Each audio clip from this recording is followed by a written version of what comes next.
श्री शिवाय नमस्तु भयम। आप सभी लोग जानते हैं कि 26 मई 2024 को है संकष्टी चतुर्थी। और दोस्तों, इसी दिन किया जाने वाला पंडित जी द्वारा बताया गया एक लाल फूल और एक सफेद फूल वाले उपाय आप लोगों को जरूर करना चाहिए, क्योंकि दोस्तों यह एक ऐसा उपाय है जो कि हर कभी नहीं किया जाता है।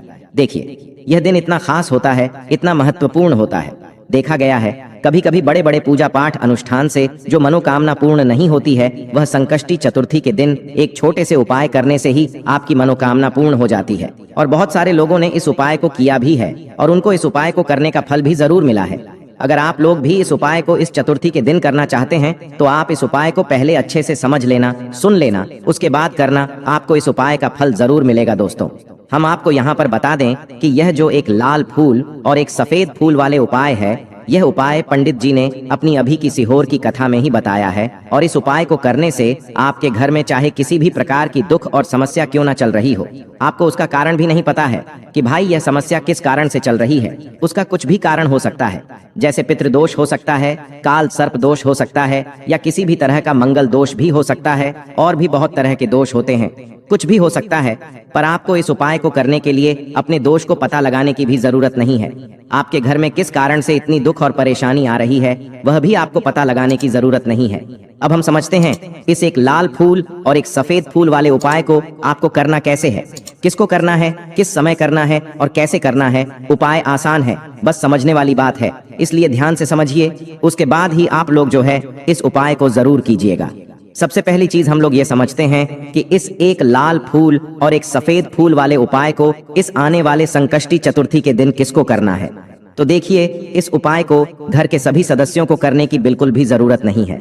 घर में से कोई एक मुख्य बड़ा सदस्य ही इस उपाय को करेगा तो उस घर परिवार के सभी सदस्यों को इस उपाय को करने का फल मिल जाएगा।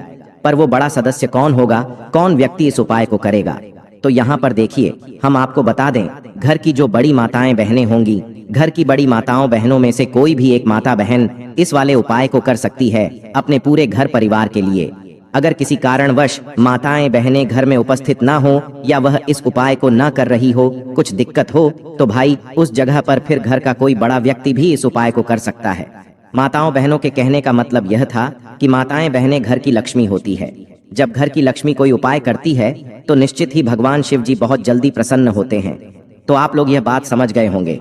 अब हम ये बात समझते हैं कि इस वाले उपाय को हमें करना किस समय है। एक लाल फूल और एक सफेद फूल वाले उपाय को हमें संकष्टी चतुर्थी के दिन करना किस समय। तो देखिए, इस उपाय को करने का जो समय है वह सुबह का समय है और शाम का समय भी है। अब देखिए, यहाँ पर हम मुख्य रूप से सुबह का समय नहीं बोलेंगे, क्योंकि देखिए रंग भरा संकष्टी चतुर्थी है और आप सभी लोग जानते हैं संकष्टी चतुर्थी के दिन का प्रदोष काल का मतलब शाम का जो समय होता है ना, इस दिन भगवान शिव जी का सबसे प्रिय दिन होता है। तो आप लोग इस एक लाल फूल एक सफेद फूल वाले उपाय को सुबह के समय भी कर सकते हो और शाम के समय प्रदोष काल में भी कर सकते हो। सुबह के समय अगर कर रहे हो तो 12 बजे तक भी अगर उपाय करोगे तो भी आपको उपाय का फल मिलेगा।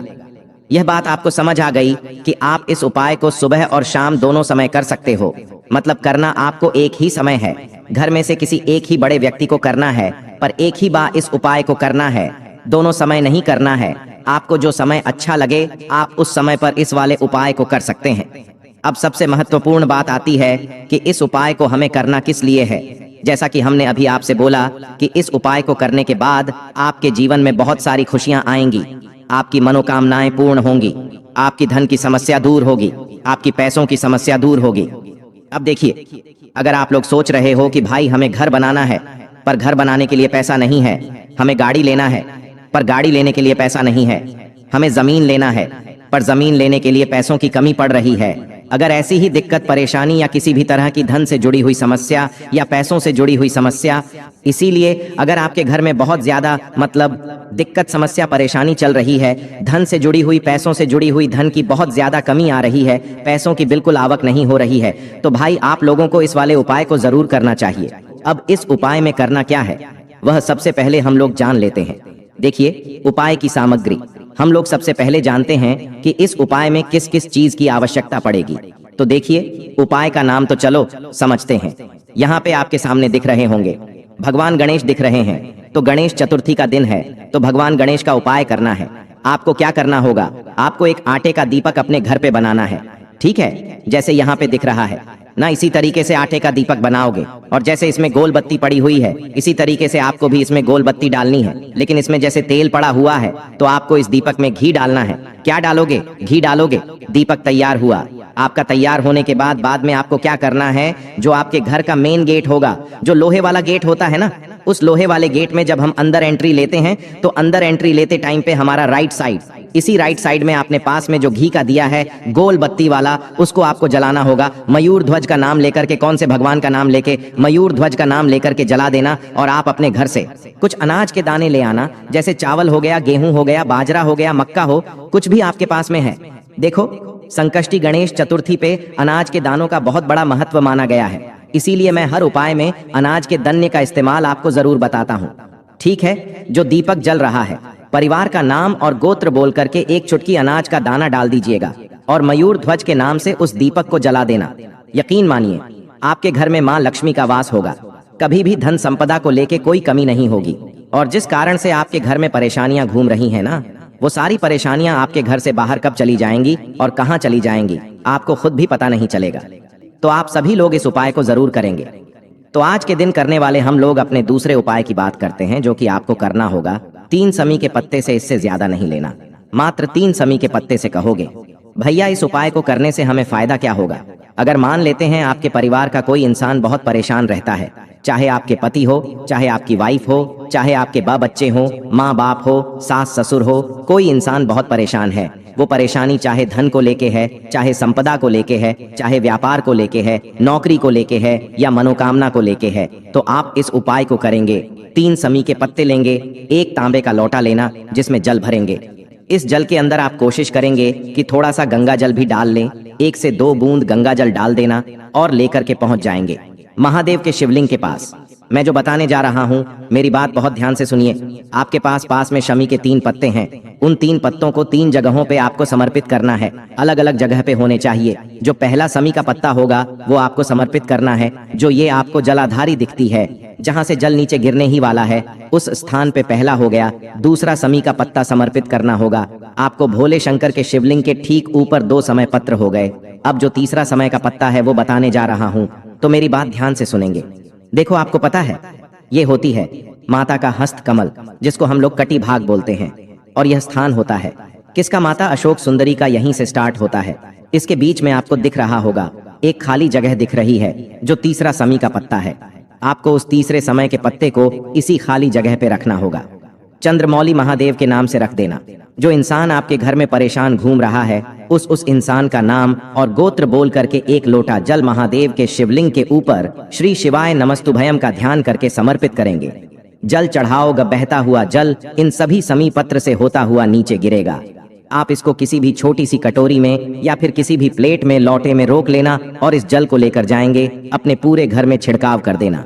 जिस कारण से आपके घर में बहुत सारी परेशानियां घूम रही हैं, बहुत सारे कष्ट चल रहे हैं, वो सारे कष्ट और सारी परेशानियां आपके घर से बाहर चली जाएंगी, आपको खुद भी पता नहीं चलेगा। तो आप सभी लोगों को इस उपाय को जरूर से जरूर करना।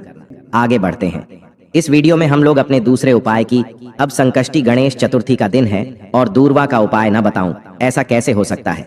क्या क्या इसके फायदे हैं बताऊंगा। उससे पहले जल्दी से वीडियो को लाइक कर दीजिए, और जितने भी भाई बहन इस आवाज को पहली बार सुन रहे हैं तो चैनल को सब्सक्राइब करेंगे। तो पहला उपाय हमने बताया आपको धन संपदा के लिए, दूसरा था बीमारी के लिए।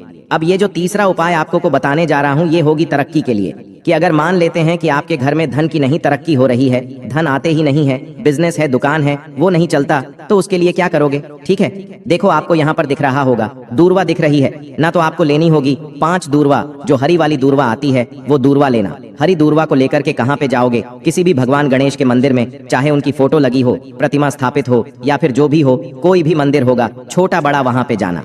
आप देखोगे कि भगवान गणेश के पास में बहुत सारे फूल यहाँ पे गिरे होंगे, चढ़ाए होते हैं। आपको क्या करना है, जो 5 दूरवा आप अपने साथ लेकर गए हो, उस 5 दूरवा को भगवान गणेश का जो टूटा हुआ दांत होता है वहां पे आपको समर्पित करना, अपनी मनोकामना कह के। चाहे आपके घर में धन की कमी हो, व्यापार नहीं चलता, नौकरी नहीं लग रही है, कोई भी प्रॉब्लम है, उस प्रॉब्लम का स्मरण करके आपको भगवान गणेश के टूटे दांत के पास समर्पित करना। उसके बाद एक घी का दिया गोल बत्ती का लगाना। एक बार आपको वहां पे गणेश चालीसा का पाठ करना। पाठ करने के बाद में यहाँ पे जो 5 दूर्वा आपने चढ़ाई है उसमें से एक दूर्वा निकाल लेना और जितने भी सफेद फूल यहाँ पे पड़े हो उनमें से कोई भी एक सफेद फूल लेना, एक दूर्वा और एक सफेद फूल को लेके आप अपने घर जाना और जिस जगह पे आपको लगता है कि हमारे घर में कमी है, जैसे मान लेते हैं कि आपके घर में खाने को लेकर प्रॉब्लम होती है तो आप अपने किचन में रख सकते हैं, उसको किसी भी चीज में रख करके अगर आपको पैसों की कमी हो रही है तो उस एक दूर्वा, एक सफेद फूल को अपने जहां रुपए पैसे गहने रखते हो वहां पे रख दो। दुकान नहीं चल पा रहा है तो उस एक दूर्वा को, एक फूल को दुकान में रख सकते हो। जो भी प्रॉब्लम होगी ना, करके देख लीजिएगा। इस संकष्टी गणेश चतुर्थी पे आपकी सारी इच्छाएं पूरी जरूर होंगे, है ना। 3 हो गए हैं। एक और सबसे लास्ट उपाय की बात करते हैं और यह उपाय जिसने कर लिया उनके घर में कभी माँ लक्ष्मी की कमी नहीं होती, हमेशा माता लक्ष्मी खुश रहती हैं और उनके घर में ही निवास करती हैं। ये उपाय थोड़ा सा डिफरेंट है, इसलिए समझने की कोशिश करिएगा। यहाँ पर स्क्रीन पर आपको चावल दिख रहा है, ये चावल कच्चा चावल नहीं है, ये है पका हुआ चावल है जो आप अपने घर में कुकर में या फिर जिस भी चीज में बनाते हो। चावल ना चावल बनाना और सफाई के साथ थोड़ा सा चावल, 1 से 2 चम्मच चावल आप निकाल लेना, 1 से 2 चम्मच या फिर 1 कटोरी चावल निकाल लेना। पका हुआ चावल निकालने के बाद थोड़ा सा उसमें पानी डाल के, चाहे मिक्सी में या फिर सिलबट्टे में, कहीं पे भी उसको अच्छे तरीके से पीस लो। और पीसने के बाद में आपको लेनी होगी बेलपत्र। कितनी बेलपत्र? 7 बेलपत्र। कहीं से भी कुछ भी करके 7 बेलपत्र ले लो, बहुत प्यारी सी, बहुत सुंदर सी। इन दोनों चीजों को लेके पहुंच जाना महादेव के शिवलिंग के पास में। सुबह जाना चाहो सुबह जाओ, शाम को जाना चाहो शाम को भी जा सकते हैं। उत्तर दिशा जो आपके पास में पका चावल है ना, आपने जिसको पीस रखा है, उसका लेपन अच्छे तरीके से महादेव के शिवलिंग के ऊपर कर देंगे। कुंदकेश्वर महादेव के नाम से लेपन करने के बाद में आपके पास में 7 बेलपत्र है। उन 7 बेलपत्र को जिस जगह पे आपने पके चावल का लेपन किया है, एक एक करके कुंदकेश्वर महादेव के नाम से बेलपत्र को भी चढ़ा देंगे। चढ़ाने के बाद एक लोटा जल उसी 7 की 7 बेलपत्र पर चढ़ा देना। आपके घर में कभी भी माँ लक्ष्मी की कमी नहीं हो सकती है, हमेशा माता लक्ष्मी का वास आपके घर में बना हुआ होगा। अब ये तीसरे उपाय की बात करते हैं कि जो कि है बीमारी के लिए, कितनी भी बड़ी बीमारी या फिर कितनी भी छोटी बीमारी हो ना, इस उपाय को करके देखेंगे सारी बीमारियां आपकी खत्म होंगी, है ना। संकष्टी गणेश चतुर्थी का दिन है तो करेंगे। स्क्रीन पर आपको एक फूल दिख रहा है जो कि है नीला फूल। कोई जरूरी नहीं कि आप इस तरीके से अपराजिता का ही फूल लें, नहीं, आप कोई भी नीला फूल जो इजीली आपके घर के आसपास हो वो ले सकते हो, है ना। ले लिया। साथ ही साथ आपको लेना होगा इस तरीके से हल्दी। जब हल्दी लोगे ना तो हल्दी की गांठ को लेना और इसको फिर पीस लेना। कोई भी नीला फूल हो, कोई दिक्कत नहीं है ना। ले लिया, इस कटोरी को उठाना और उसके बाद चले जाओगे कहाँ पे? महादेव के मंदिर में। जैसे ही मंदिर में हम पहुंचते हैं, सबसे पहले दर्शन हमें किसके हो जाते हैं? नंदी बाबा के। तो आपको क्या करना है, ये जो नंदी बाबा का उठा पैर दिख रहा है, हमेशा हमें सारे उपाय यहीं पे करने चाहिए। तो आपको नंदी बाबा के उठे पैर के पास जाकर के बैठ जाना और जो कटोरी आपके पास में है अपने सामने रखना।